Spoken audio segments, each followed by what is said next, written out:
कभी कभी इतिहास सिर्फ लिखा नहीं जाता, वह जिया जाता है। और आज हम बात करेंगे उस योद्धा की जिसकी कहानी जितनी चमकदार है उतनी ही दर्द से भरी भी। सूर्यपुत्र कर्ण, एक ऐसा नाम जिसे सुनते ही वीरता, दान, त्याग और अपूर्ण प्रेम की छवि सामने आ जाती है। कहानी की शुरुआत होती है कुंती से, एक ऐसी स्त्री जो ज्ञान की खोज में महर्षि दुर्वासा की सेवा कर रही थी। प्रसन्न होकर उन्होंने उन्हें एक वरदान दिया जिसके द्वारा वह किसी भी देवता को बुलाकर उनसे संतान प्राप्त कर सकती थी। कुंती उस एज में थी जहां जिज्ञासा मासूम होती है और परिणाम अज्ञात। उन्होंने सूर्य देव को स्मरण किया और फिर हुआ वह चमत्कार जिसने महाभारत की दिशा ही बदल दी। एक तेजस्वी कवच कुंडल से युक्त बालक उनके सामने प्रकट हुआ, सूर्यपुत्र कर्ण। लेकिन समाज हमेशा तैयार नहीं होता देवत्व को स्वीकार करने के लिए।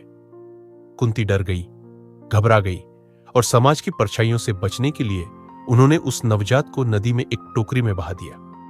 यहीं से शुरू होती है कर्ण की सबसे बड़ी त्रासदी। जन्म से महान पर पहचान से वंचित। टोकरी नदी में बहती हुई अधिरथ और राधा के हाथों पहुंची। दोनों ने उस बच्चे को अपना लिया, उसे प्यार दिया, पाल पोसा और दुनिया को बताया कि माता पिता खून से नहीं दिल से बनते हैं। कर्ण बड़ा हुआ तो एक ही चीज उसके दिल में जलती थी, धनुर्विद्या। धनुष उठाते ही उसे लगता था जैसे वह जन्म से इसी के लिए बना हो। लेकिन दुनिया ने उसे सिर्फ एक बात से पहचाना, सूतपुत्र। और यही शब्द, यही पहचान बार बार उसके सपनों में बाधा बनकर खड़ी हो गई। कर्ण के भीतर एक आग थी। वह सिर्फ योद्धा नहीं बनना चाहता था, वह दुनिया को साबित करना चाहता था कि महानता जाति नहीं पूछती, केवल क्षमता देखती है।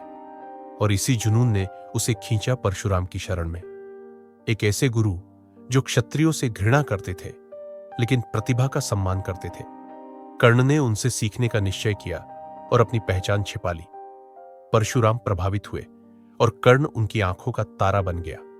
लेकिन हर कहानी में एक मोड़ होता है जब सत्य छिपाए रखना असंभव हो जाता है। एक दिन परशुराम थककर कर्ण की गोद में सो गए। एक बिच्छू ने कर्ण को काट लिया। दर्द असहनीय था पर कर्ण हिला नहीं, क्योंकि अगर वह हिलता तो गुरुदेव सोते से जग जाते। जब परशुराम की नींद खुली, उन्होंने कर्ण के शरीर पर घाव देखा और समझ गए कि यह साधारण ब्राह्मण बालक नहीं है। उन्होंने शाप दिया कि जब तुम्हें अपने ज्ञान की सबसे अधिक आवश्यकता होगी तब तुम उसे भूल जाओगे। कर्ण के जीवन का यही सबसे कड़वा अध्याय था। वह गुरु के शाप को स्वीकार कर लेता है क्योंकि उसने सीखा था कि सम्मान, भक्ति और वचन से बड़ी कोई शक्ति नहीं होती। फिर आया वह क्षण जिसने कर्ण के जीवन का रास्ता पूरी तरह बदल दिया, दुर्योधन का आगमन। कर्ण का अपमान हुआ था। सभा में उसे जाति के कारण रणभूमि में उतरने नहीं दिया गया। तभी दुर्योधन ने आगे बढ़कर घोषणा की कि आज से कर्ण अंग देश का राजा है। और एक राजा की जाति कौन पूछता है? कर्ण की आंखों में पहली बार किसी ने बिना शर्त भरोसा रखा था और बदले में कर्ण की निष्ठा अटूट हो गई। दुर्योधन उसके लिए सिर्फ मित्र नहीं रहा, बल्कि वह उसके सम्मान का रक्षक बन गया। कभी कभी जीवन हमें दो रास्ते देता है, एक सही, एक गलत नहीं, बल्कि एक आसान और एक कठिन। कर्ण ने कठिन रास्ता चुना क्योंकि वह वचन का पक्का था। यहीं से कर्ण की कहानी सिर्फ युद्ध की नहीं बल्कि संघर्ष की कहानी बन जाती है। दानवीर कर्ण, जिसने कभी किसी को खाली हाथ नहीं लौटाया, जो अपनी कवच कुंडल तक दान दे देता है। सोचिए कि वह कवच और कुंडल जन्मजात थे, वरदान थे, सुरक्षा थे। लेकिन जब इंद्र ब्राह्मण का रूप लेकर मांगने आए, कर्ण ने मुस्कुराकर दे दिया, क्योंकि दान देना उसकी आत्मा में था। कर्ण की कहानी हमेशा दिल तोड़ती है। कुंती जब युद्ध से पहले उससे मिलने आती है और सच बताती है कि वह उनके पुत्र है, कर्ण के पैरों के नीचे से जमीन खिसक जाती है।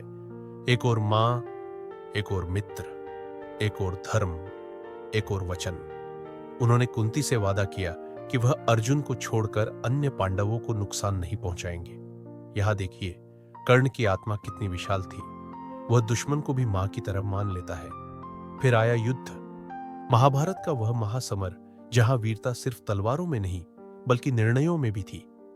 कर्ण अर्जुन के सामने खड़ा था। दोनों पक्ष जानते थे कि यह सिर्फ युद्ध नहीं है, यह नियति का टकराव है। कर्ण का रथ धंस गया। वह उतरकर उसे उठाने लगा। युद्ध के नियम कहते थे कि ऐसे समय हमला नहीं किया जाता, लेकिन कृष्ण ने अर्जुन को सच याद दिलाया। यह वही कर्ण है जिसने द्रौपदी का अपमान होते देखा था और चुप रहा था। यह वही कर्ण है जिसने जीवन भर केवल अपमान ही सहा है। और यही वह क्षण था जब परशुराम का शाप सत्य हुआ। कर्ण दिव्यास्त्र चलाना भूल गया। उसे एहसास हुआ यही उसका अंत है। अर्जुन का बाण चला और संसार का सबसे तेजस्वी योद्धा धरती पर गिर गया। कर्ण की मृत्यु पर सूरज जैसे डूब गया। कृष्ण तक ने कहा था, कर्ण, तुम्हारी त्रासदी यह है कि तुम गलत पक्ष में थे, लेकिन गलत व्यक्ति कभी नहीं थे। कुंती ने बाद में अपने बेटों को बताया कि कर्ण उनका बड़ा भाई था। पांडव रो पड़े, उनके दिल टूट गए। युद्ध खत्म हुआ, लेकिन कर्ण की कमी कभी पूरी नहीं हुई। कर्ण की कहानी हमें बार बार याद दिलाती है कि दुनिया अक्सर किसी की क्षमता नहीं, उसकी स्थिति देखती है, लेकिन महान लोग अपनी पहचान खुद बनाते हैं। कर्ण ने जीवन भर संघर्ष किया, लेकिन उसका साहस, उसका दान, उसकी निष्ठा आज भी अमर है।